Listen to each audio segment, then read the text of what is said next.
MyCallCloud, we keep your calls clear. Sports so smooth, your clients cheer. Smart tech powering your team all day. MyCallCloud, the cloud call away. Welcome to the MyCallCloud Podcast, and today we have guest Jason Shatzkamer, co-founder of OutboundIQ. Jason? Hello. How you doing? Good to have you here, man. Thank you. Welcome to Colorado. Thank you. I love the jingle. Did you have that professionally recorded? Yeah, right. That was an AI. It was it? Absolutely. Did you like that? It was fun. I saw Ray strumming along. I was wondering if he had a hand in it. Do you play? No, I don't. You don't at all? I just recognize music. I know how to air guitar. I'm good at that, man. Working the fretboard, right? So, Jason, I've known you since, I think it was late 2022, early 2023. No, it was 2021. 2021, okay. Mm-hmm. So In I was the one young. EDU space. Yeah. In the EDU space, we didn't actually engage. Right. I knew of MyCallCloud. A lot of my customers knew of MyCallCloud. We overlapped for a moment with EDU first. Chris but- Purcell. That's right. Yeah. But no, we did not officially get to engage other than a small transition away. But I remember two things specifically from that moment. Number one was obviously how correct and gracious and helpful MyCallCloud was in transitioning Chris away, because that was the part that I was getting to see. I didn't see all the years before that. So watching that, which obviously is incredibly rare and awesome. Yeah. Right. So that was one. And number two was watching how unhappy Chris was Yeah. Having to leave. to be going away. I know. And that also is incredibly rare. Good impact. Incredibly rare. Learn a lot from those moments. So I knew at that moment that MyCallCloud was on my radar, and I knew that it was good people. Yeah. Thanks, So man. That's where, well, it's the truth. And that's where Yeah. when 2021 came and we had to figure out how to do what we do on Vici, Yeah. which was a quasi new universe Right. for us. Immediately, that moment pops up in my head, and that's where we finally got a chance to engage. Yeah. Yeah. And I think I stepped you through a lot of that code and the APIs and What to table touch, structure. and what all not to touch, what to avoid, Yeah, Right. best practices. and gave us a guinea pig system that. Yeah. on which to practice. And I think our first set of Vici customers. Yeah, absolutely. Yep. Yeah, it was a cool time. I got to see Jason start this thing that he's doing now, that he has 30 employees for. Wow, 30 employees. Super proud of him. Very First of all, cool. if I have the right to even be, right? So I got to see that growth structure, and then of course, we came down and hung out for a little bit, and then we saw each other at a show last year, Yep. right, for a little bit. And then obviously we got this podcast studio set up, Raymond, and we love chatting with guys like you because that creativity, that mojo, that energy that you present in real life shows up here, and everybody else sees it too. All of that's prerequisites, but again, don't discount luck. Oh yeah. Who was it? I remember listening to Howard Stern a lot, and he's a big music fan. And when he would do the interviews with famous musicians, those were always some of my favorite moments because he was asking them questions that he truly wanted to know the answer to as a fan. Yeah.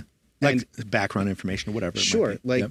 when he was talking to Paul McCartney, it was like, so, hey, Jude, this anthem, it is a legendary musical product from a Right. legendary band.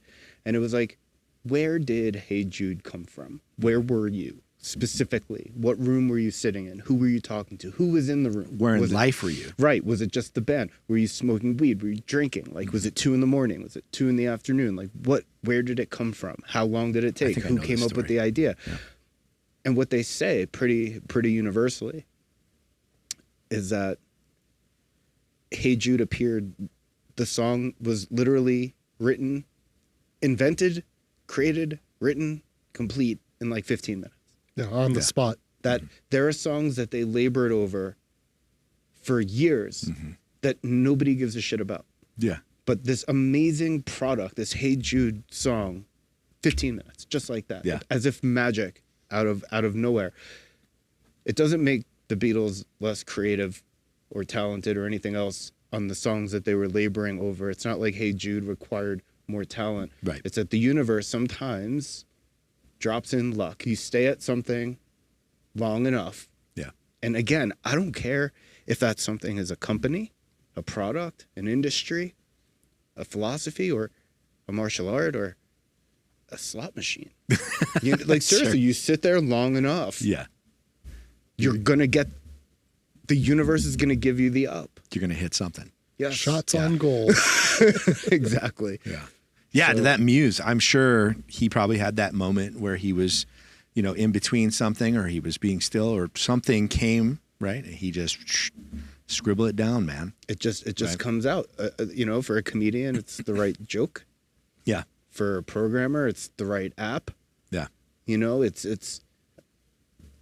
I mean, you just never know where Now, it's going to come from. Have you had that moment yet in OutboundIQ or Outbound Annie? Have you had that that muse moment where it's just like you were Day saying one. in the shower the other day? You've had multiple, I would bet. Sure. I mean, of course, over the course, but I mean, these epiphanies that we've had are ways to make the application better, stronger, faster, smarter, solve new problems, do all of these other things. But Yeah. the initial product that it was created to do, that initial kind of epiphany. I mean, again, we had written the initial proof of concept, and Fabiano and I in a week. Yeah. Yeah. 100,000 lines of code in a week. Was it 100,000? Probably. Pretty close, huh? I mean, we had multiple stacks. There were You multiple databases. Yeah. So everything needed auth. Everything needed this. Some of it was probably overlap. Like if was all 100,000, like rocket science. Listen, if it was not 100,000, I'm going to hold you to that. Okay. I remember. Because I remember when the first time we checked all of our code into source control for the first time. Oh, okay. And I was able to run some analytics on it. Yeah. Across both stacks. Now Fabiano, if he doesn't hear this, whatever, but he's known to make some pretty lengthy ass code. Fabiano is absolutely going to hear this, and I want to say hello. I'm glad you're watching. Fabiano, you make long code, and you name some of your variables in Portuguese, which makes it hard. Portuguese variables. I can see the headline already on Opus. Portuguese variables in code makes it complicated. Yeah. So, Outbound Annie, before Outbound Annie was LeadCurrent, or it was LeadCurrent, and you were dabbling in some other things too, right? Yeah. So What kind of led you to this moment for Outbound Annie? Before, obviously. So my background, I'm a computer programmer. My first corporate job was as a programmer, and that went on for decades. At a certain point, through some weird twist and turn, I found myself confronted with contact center. And the contact center that I found myself confronted with in this particular case was in higher education. It was helping to build an admissions and enrollment team, Right. to convert leads, student inquiries. This was a ground up. Yes. This is a ground up build. Yes. Yeah. To convert student inquiries, generic student inquiries. I'm a 34-year-old woman in Omaha, Nebraska, and I need to get a master's in nursing to recognize a new position. Right. Or I'm a 22-year-old state university dropout. Things didn't go great my first time at state university for whatever reason. Right. I've decided that HVAC is probably a great thing for me to get a career moving. And so I need to find HVAC options, whatever. Yeah. Our job was to help take those and find them schools that could accommodate Right. what they needed In their local area? sometimes, right? I mean, like, for example, if you're doing a master's in nursing in some kind of clinical application, Yeah. right? It's funny. There was a long period of time where I would have said those have to be done in person. Yeah. Some folks are changing my mind on that as of late. Yeah. We can dive into that if you'd like to. Sure. But so on that front, right? But if somebody's doing a master's in nursing in expert witness defense, for example, legal consulting. That is very applicable to online learning. Right. So sometimes in their local area, sometimes not. And again, our job was, was to take those and place them with the right schools. When we had the admissions, when we were outsourcing the admissions departments for specific universities, we were not sending those student inquiries to the schools. We were helping them facilitate an application. Yeah. Okay. Or an enrollment. We were bringing them all the way through to that level. Wow. So that was all happening in the contact center. Not just a lead drop. No. But you were walking them through the app itself. Sometimes. This is a hot, qualified person ready to sign up for and class. a paid applicant. They and paid. At the time, a lot of these schools, and they still do, they have application fees. A couple $100, whatever it might be. 50 to 100. Something. A couple hundred in some of them. It's not zero. It's not zero. Right. And so, we would walk them through that process, have them fill out their application, help them with the gathering of transcripts and other stuff like that. Oh, sure. And, yeah. yeah. So we went kind of deep into it. At a certain point, that software that I had built to do that, other education marketing companies wanted to license it. And that's what became LeadCurrent. Eventually, I stopped doing the marketing and the actual hands-on stuff and switched to providing the software that did it. Now, as a byproduct of doing that, every one of the contact centers that was doing this and was using my software in 2021, that's where I met, right around there is where I met Chris, which is how I met you. Yeah. And fast forward to 2021, every one of these contact centers was getting crushed with low contact rates. Right. You were ripe for that moment, right? And so here I am. I have this audience of folks that are on the platform. They're all struggling. They all need some kind of solution. Yeah. I'm a computer programmer. This is what I do. Yeah. Solve problems. And so we sat down and we solved a problem. Yeah. It's pretty cool, man. Okay, so this is the roadmap. This is how you did it. So that's where this came from. Is a Jason's origin story. Yes, computer programming is at the heart. Yeah. Overlaid with some weird touch points into contact center. Now, yesterday we touched on this little story and I said, don't tell me about it because I want to know, first of all, how are you involved in a NASCAR team? Yes. And how did you get to fly in an Apache helicopter? And how many bullets did they let you shoot? Everybody's going to want to know that and a little bit about the NASCAR team. Okay, so I'll give you the disappointing one first. They didn't actually let me shoot any bullets. They let me play with the gun. And they let me pull the trigger on the gun. Okay. But nobody felt comfortable putting bullets in there. And I didn't exactly blame them. You know what I mean? I agree. So, yeah, we wound up having a NASCAR team. This was in 2016 with the education company that we were building. Our student-facing brand was called College Complete. Okay. And we were looking for ways to get student eyeballs that wasn't already being done by everyone else. That's right. Everybody's competing for search keywords. Right. Everybody's competing for banners. Everybody's competing for booths at trade shows. Now, what year is this? Just about. 2010. Okay. So 2010. 2010, 2011. Right. So online marketing is already well established. Well established and saturated. Everybody's buying. Everybody's PPC. buying. Right, SEO. Everybody's looking for the edge. Yep. Right? And these people have years in doing that. Right. So for me, trying to say, okay, I'm going to come in and beat you at something it's going to take me a long time to figure out how to beat them. And I don't have a long time. So I had to go to the place where people weren't. So we started looking at a few different options. Because of where I was locally in South Florida, there were certain things happening around that time that were unique to South Florida. One of them was American Top Team, the UFC, the MMA camp. Okay. Built a headquarters in Coconut Creek, Florida. Right? Okay.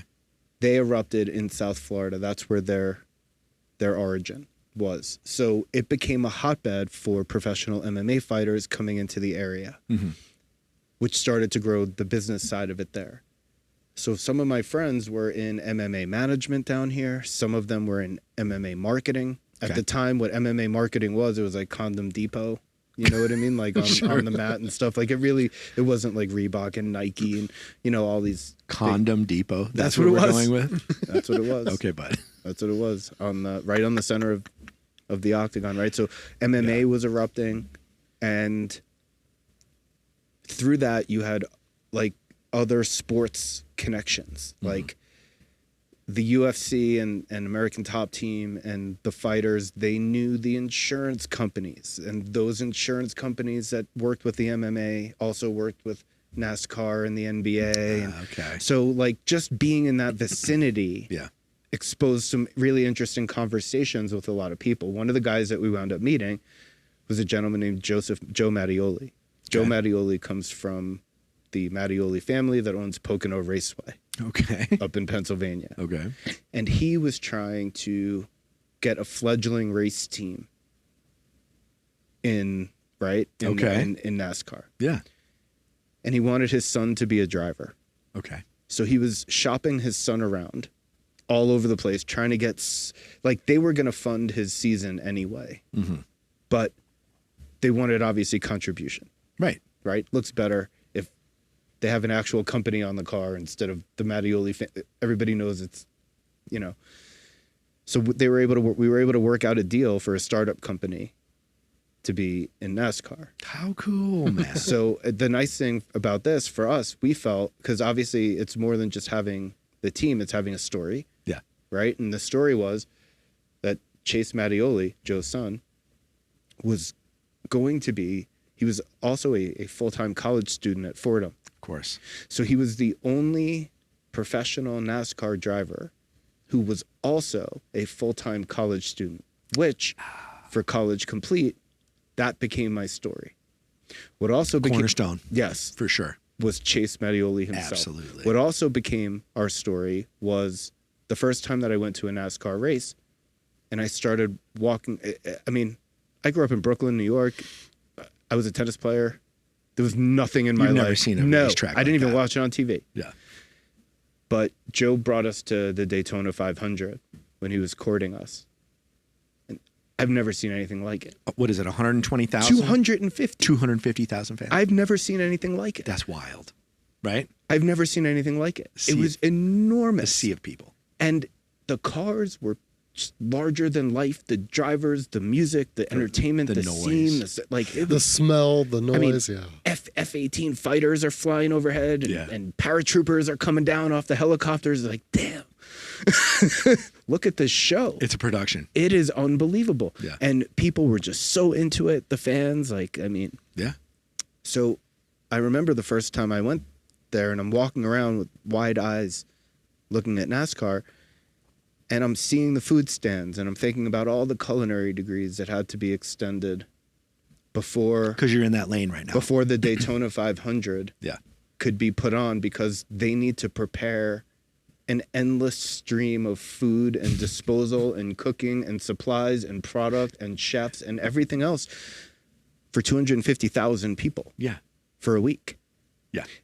And then I started looking at all the 18-wheelers and cars with their beautiful paint jobs and everything is branded. And I'm thinking about how many graphic design degrees went into having the people to be able to produce that part of it. You're in that lane for sure. Operations, the fuel, the science, the engineering.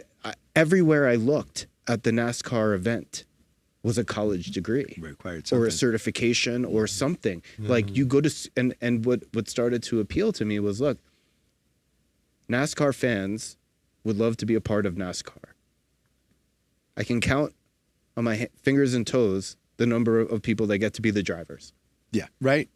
Right? Right. And that's what everybody thinks. But there's a million other roles Right. involved in putting on the sport of NASCAR. Yeah. And so our whole thing was we were going to feature all the degrees. In a list them out, core competencies, whatever it might be. That's awesome, man. That's a good marketing story, Jason. Unfortunately, it didn't work. Like we couldn't get any money.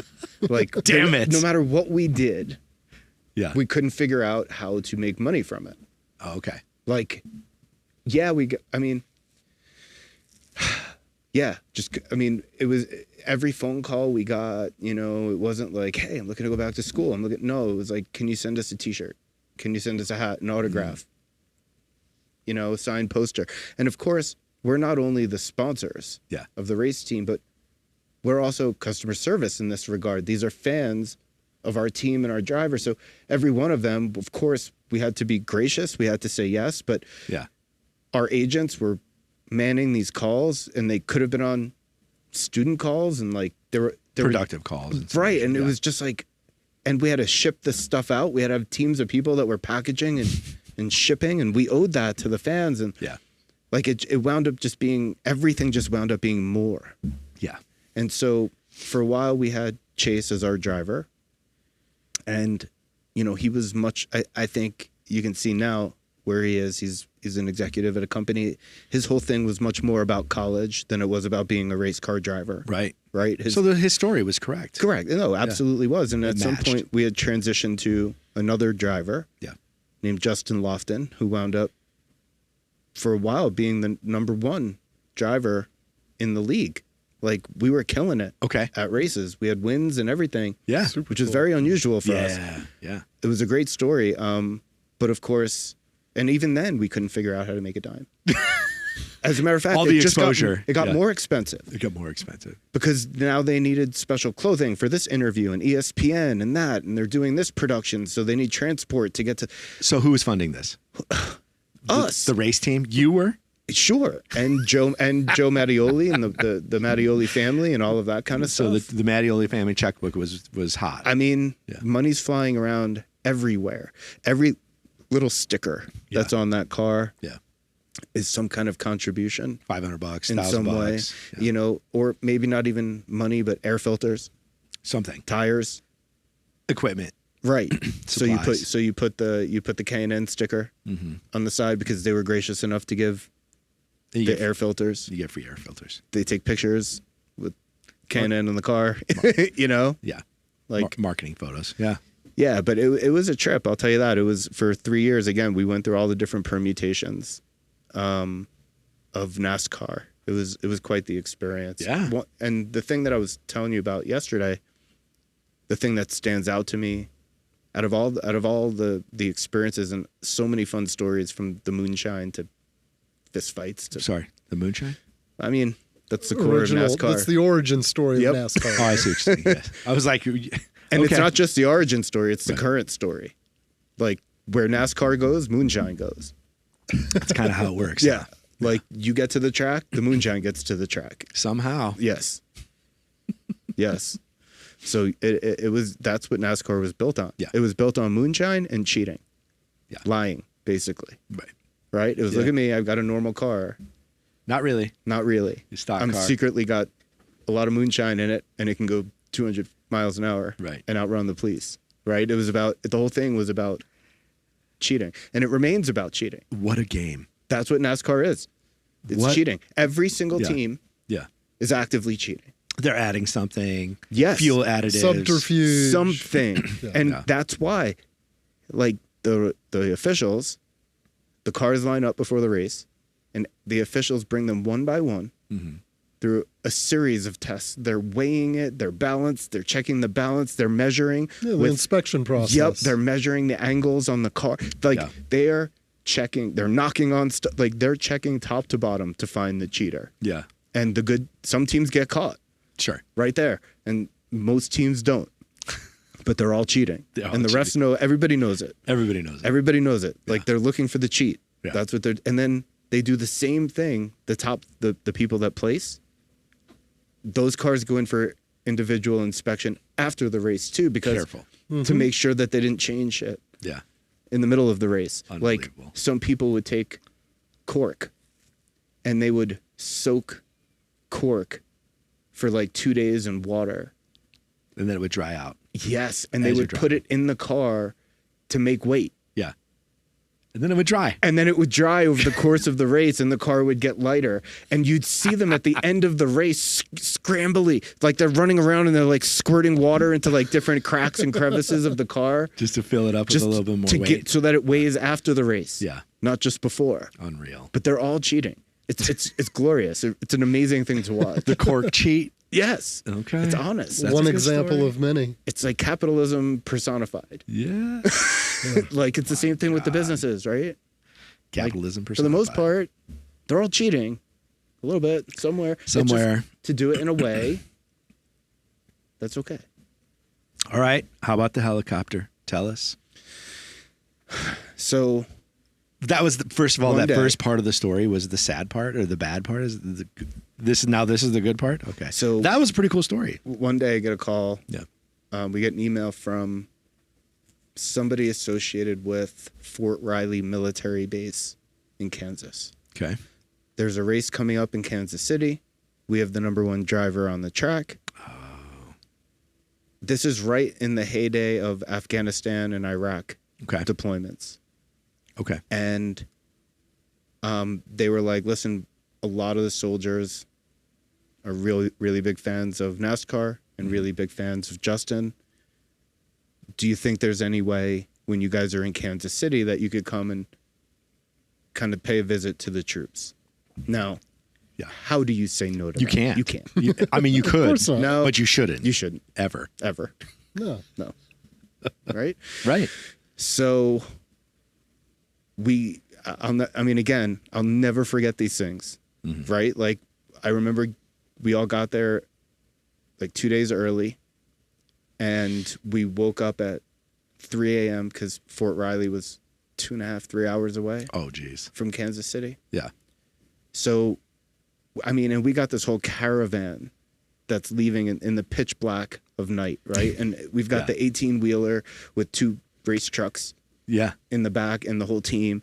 We've got multiple cars with people and Justin and us, and like we're all following Yeah. the 18-wheeler, and we're all in this caravan going across Kansas in the pitch black while they're doing these controlled burns out in the farmland. Oh my God. So it's like pitch black with glowing orange as far as the eye could see. It was one of the most surreal. A little creepy, I suppose. Yeah. Yeah. It was one of the most surreal things ever. And then, we pull up eventually and we get met with the commanding general comes up to meet us at the gate and we Yeah. get ushered in. And I don't, again, I've never been on a military base.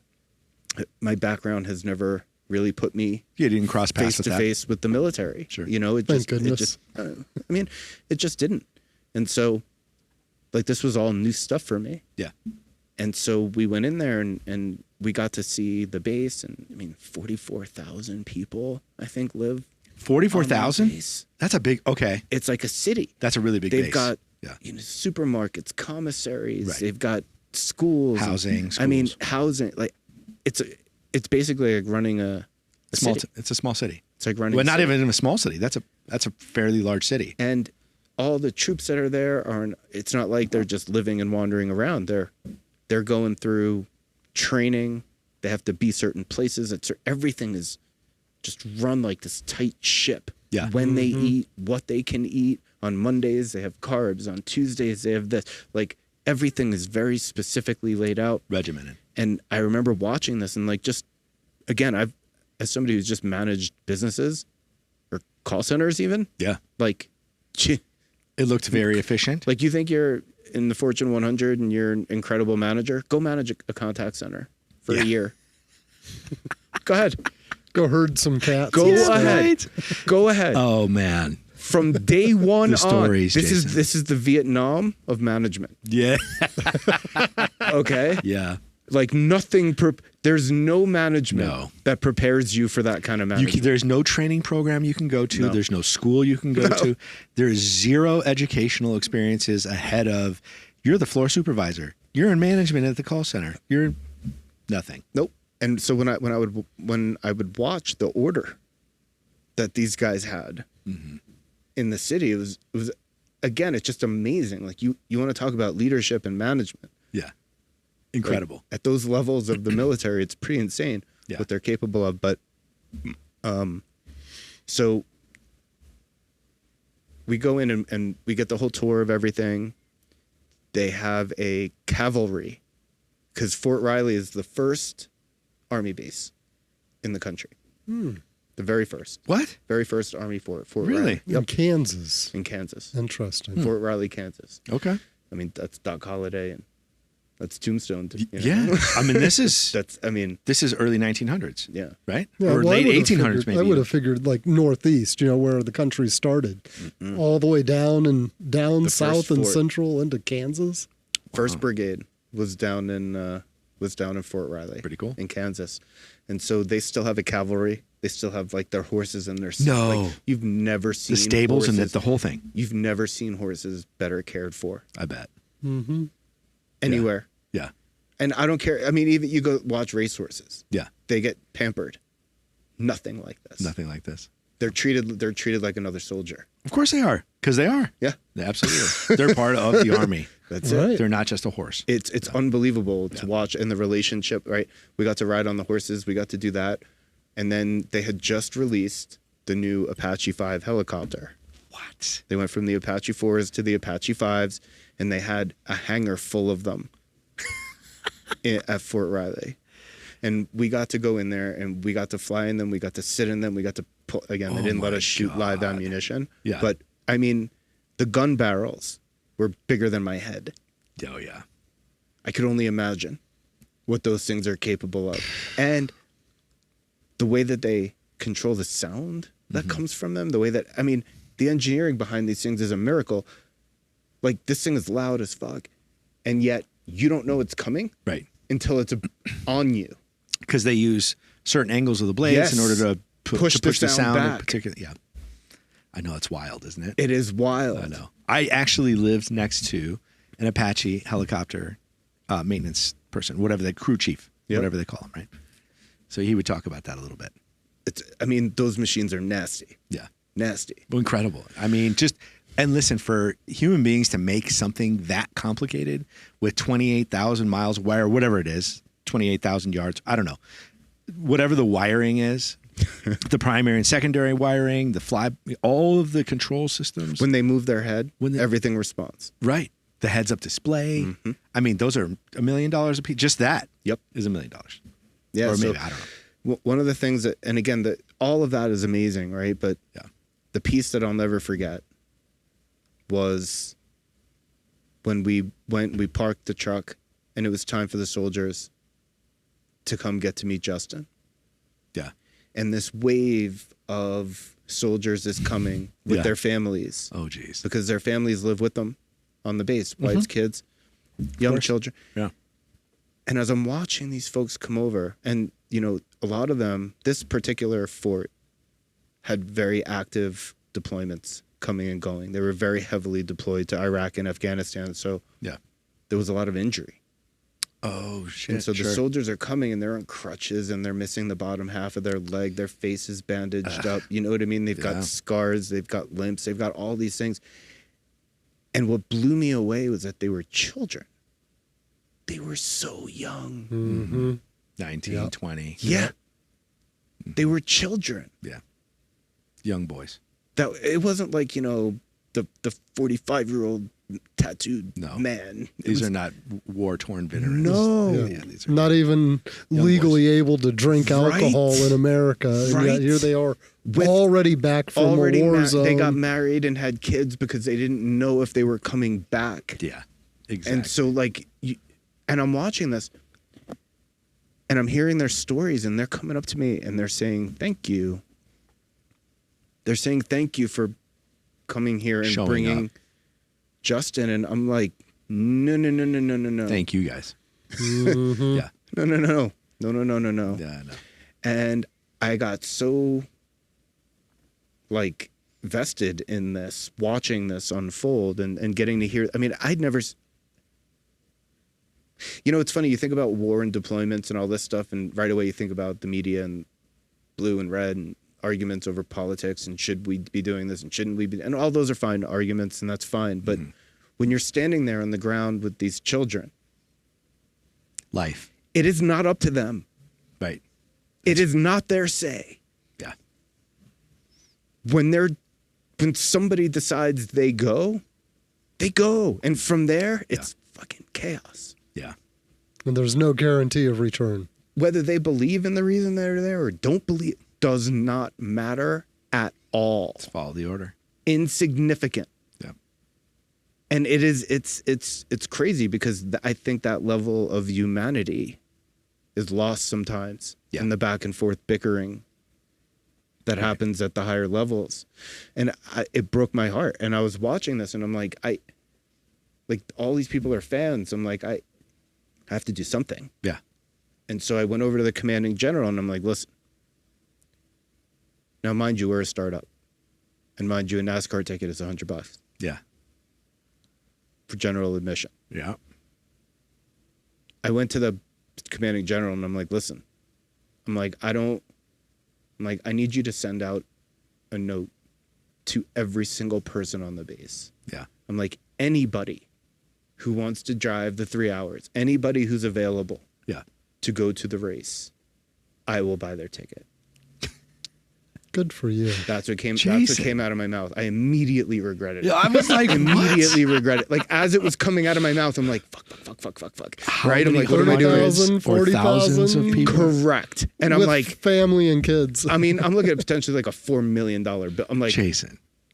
And I said it and I meant it and I was horrified that I was saying it. Yeah. And that was that. And I went home and I remember calling Dan, my business partner, and I was like, Dan. Oh my God. I was like, I think I fucked up.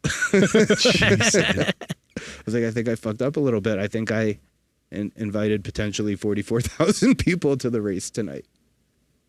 Oh my God. So here's what happened. I get a text from the general. Yeah. It's not going to be 44,000 people. Right. It's going to be about 200 people. Okay. But that's still 20 grand. A lot of money that we did not budget to spend on such a thing. We were a startup company.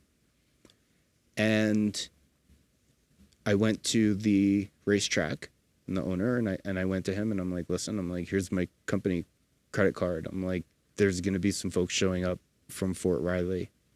I was like, just however many of them come through. Yeah. Put it on the my card. Yeah. They let every one of them in and didn't put a single charge. Wow. On my card. And I got to take these soldiers, they gave them all pit passes, not general admission. Yeah. And I got to bring them down, all of them in their military fatigues, and we got to meet Ryan Newman, who was the driver of the Army car at the time. Yeah. They got to meet the president of NASCAR, the sprint cup girl, the sprint girl, the Coors Light girl. You know, they got to take pictures with all that. I've got all the pictures of them hanging out by us. We barbecued for them on the infield. What a cool moment. It was an unbelievably great moment. Unbelievably great moment. Mm-hmm. That's awesome.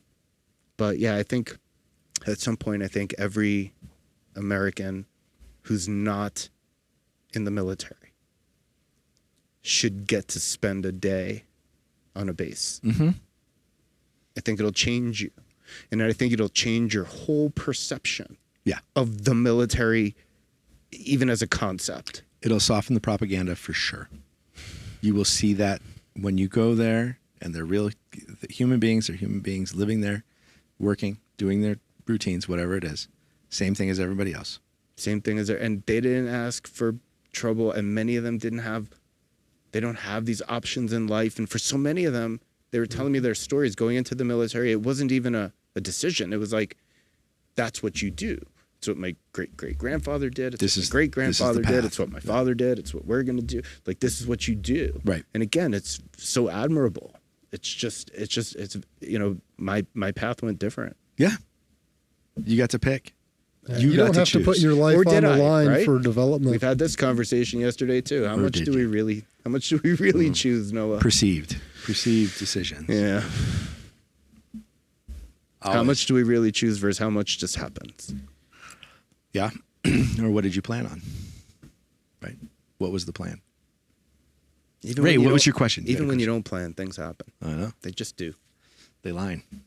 No, I was just grooving on it. And, it's funny, a couple of thoughts. One, automotive racing is probably one of the best money pits you could do. You know, He knows. if I was a mobster and I needed to, slough off some money, Right. I would be in automotive racing. Wait, wasn't your dad in automotive racing? He was. Ah! Yeah. So, the tires, expensive. and it's Oh. very expensive. That's so expensive.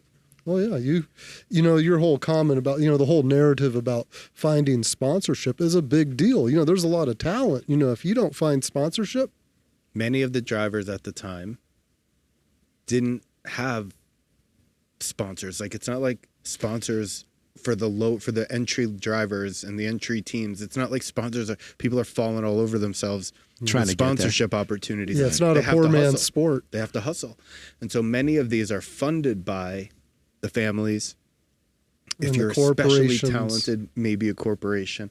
But most of the time, it's the families. Like, one of the drivers that we had a chance of sponsoring, his father was big in Vegas casinos and owned a couple of Vegas casinos. So he was able to fund his son's swing at it. Yeah. Now, it doesn't mean he wants to pay for all of it. And for the son who's trying to make a name for himself, doesn't necessarily look great if his only sponsor, the only person who Dad. believes in him is dad. In the So casino. dad wants to fund the driver and the car, but Yeah. doesn't want the public to see that. Necessarily know that, yeah. So that's where you find your opportunity in NASCAR to kind of jump in and contribute. You don't have to fund the whole thing, but you can contribute and play your part. Yeah. Now, what you can't do is play that small part and then claim to have the same pull over the team as like FedEx. Right. You know what I mean? Who's funding every penny. Like, there's different types of owners. Like, we couldn't go in there and tell them what to do. Yeah, like Lucas Oil or FedEx or Yeah. UPS car. Comcast. You know what I mean? Comcast. Snickers, Mars, M&Ms. Like, Right. these guys are spending tens of millions, if not more, Every season. every season. Right. And even off season, Yep. right? Cars, building cars, getting backup cars, stocking, Team whatever is required, salaries, team yeah. salaries. And it's the secret expenses. Like, okay, we just committed to paying for the team. That Yeah. covers certain things. But then everything has to be, we have to now get an 18-wheeler. That 18-wheeler has to be painted with your corporate colors. It has to be wrapped. It has to be maintained. It has to be washed, cleaned, repaired. It needs a driver. yeah. It needs a backup driver. Yeah. In case that one needs to sleep, which most people do, right? It needs all the equipment in the back. It needs all the subscriptions for all the radars and everything else to be fully configured and online. We Right. need not one car, but 2 cars. For some races, 3 cars. All need frames and engines. We need tools, but because College Complete is sponsoring, all the tools need College Complete branding and the mechanics Sure. outfits and the shirts and the patches and the suits and the driver's uniform, stickers and decals. All of it. It was endless. Yeah. Yeah. It was endless. There was always another bill, Always. always. Another check to write. And then you would watch them and they would go out and we prepared for all this and we did all this stuff and we invested all this money. And then 15 minutes into the race, your car explodes on the track. in Yeah, a you're- blaze of flame and tarts and chunks of pieces. 20 laps in. And it's like, you've got to be kidding. Yeah. All of that. And that's racing. That's racing. It's really true. And then sometimes you hold that cup with the glory or the win. Boy, or is it whatever. rare. It's rare. For some. But, that NASCAR theme has stuck with me. So let me ask you, I think a lot of people are going to want to know this, like the Bush family, Kyle Bush, and why were they so good for so long? So, first of all, let's be clear about one thing. Talent is real. Yeah. Yep. Talent is real. Other things are real too. Like Funding, funding.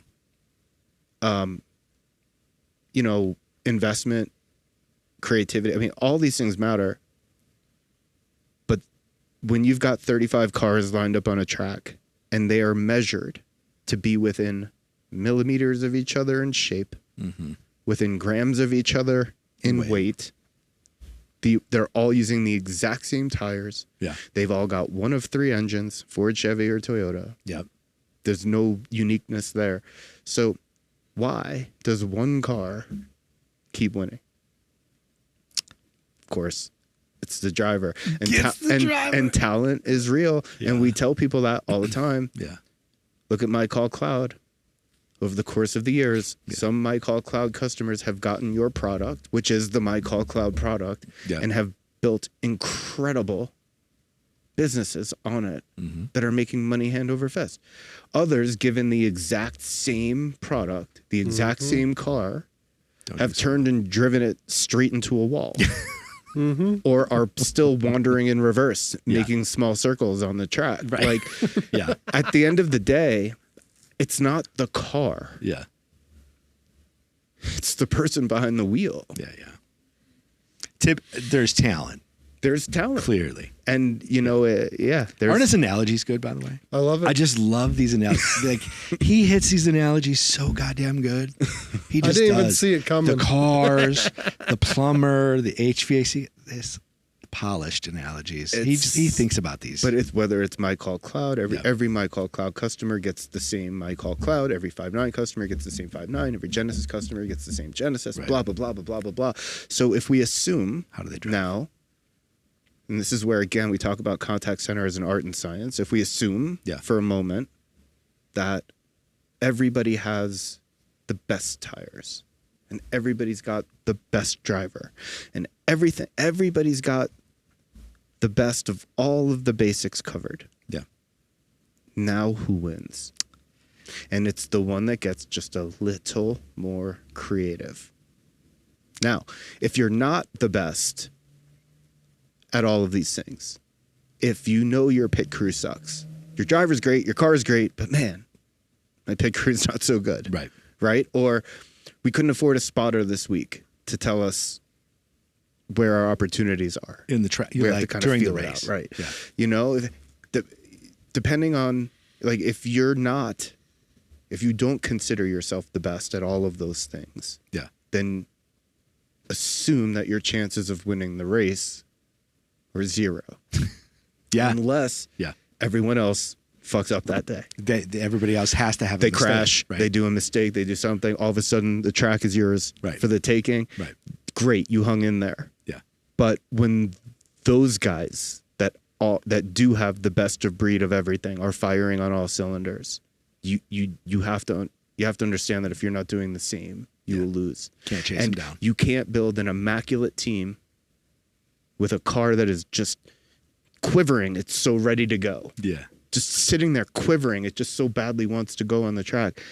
And so many times I see customers in these environments where they've built these things, multi-million dollars into their CRM, into their voice platform, into their SMS platform, into this, into all this other stuff. And I say, who's your driver? Yeah.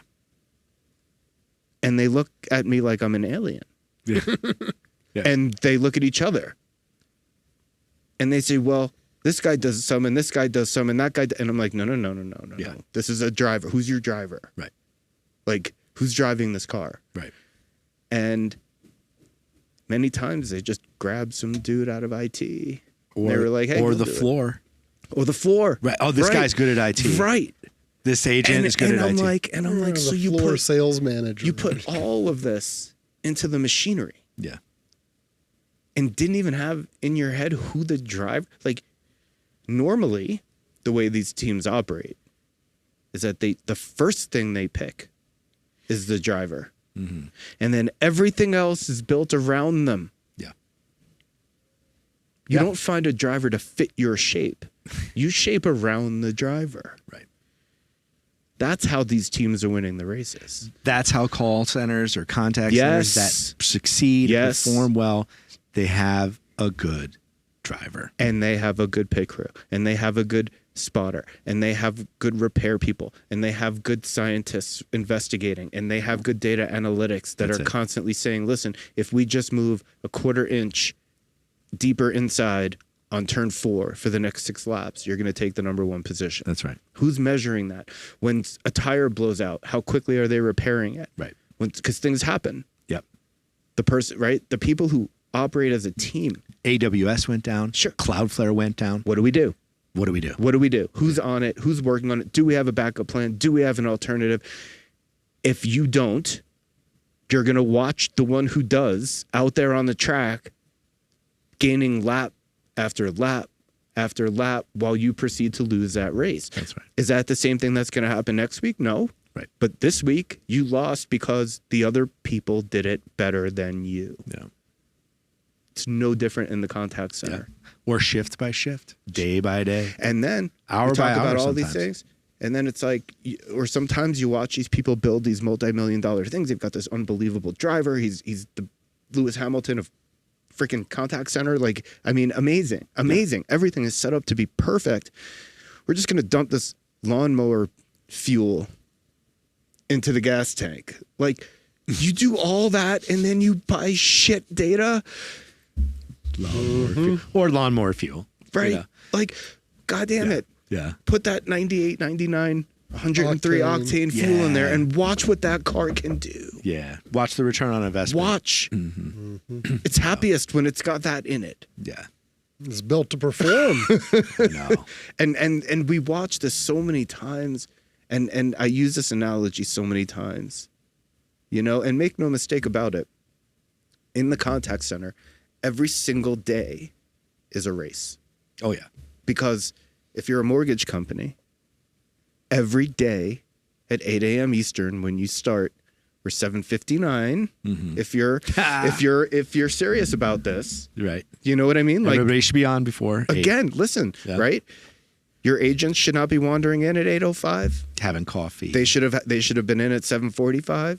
They should know that when that clock strikes 7:59, that dialer begins. That's right. And we started at 7:59 because it needs a second to fill a disk cache, and we're not even sacrificing Or 30 that seconds. second Or versus our even our competitor. Yeah. Nope, we're going to be the first ones out of the gate. Right. And we're not going to wait until our agents roll in at 8:15. They're going to be ready to go out of the gate. Like, I don't know who's watching this right now, but these are fantastic points, and they should be well listened to. yeah.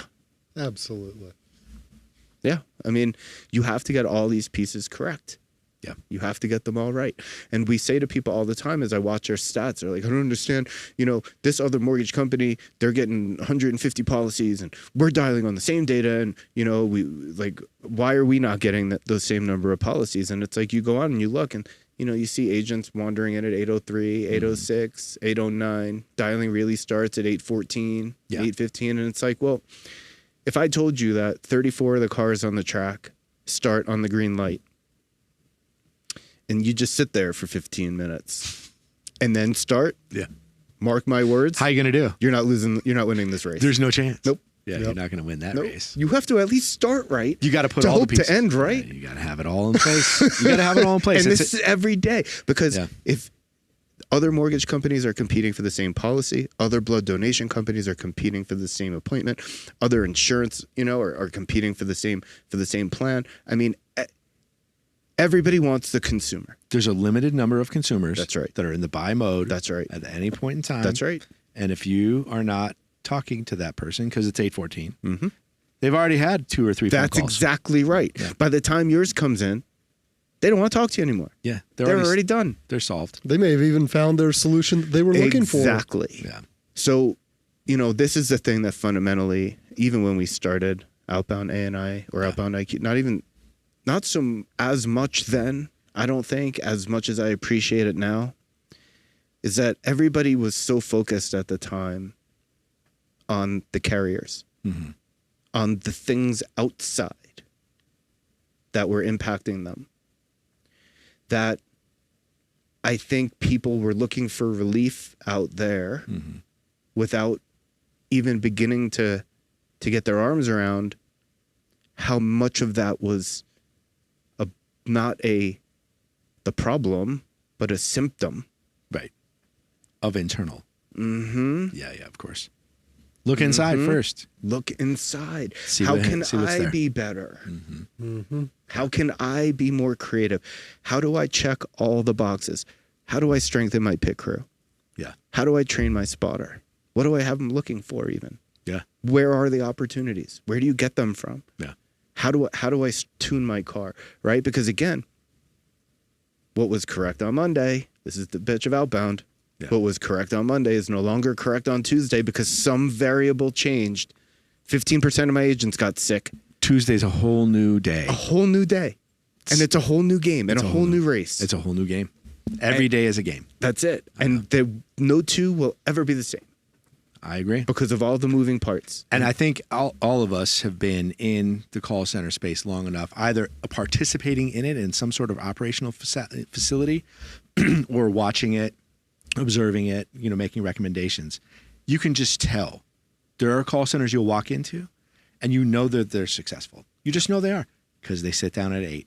They sit down at 7:58. Oh, they're disciplined. They sit down early. Everybody's in their like chair. Fort Riley. People aren't just wandering around. And it's clean. And then you walk into a call center and there's candy wrappers in the corner and scope bottles on the floor and whatever hiding in nooks and crannies. And you know that at some point they're probably not going to make it. No, and culture matters. I mean, I've met mortgage company A and mortgage company B. Right. Both of them calling on literally the same exact set of records. Yeah.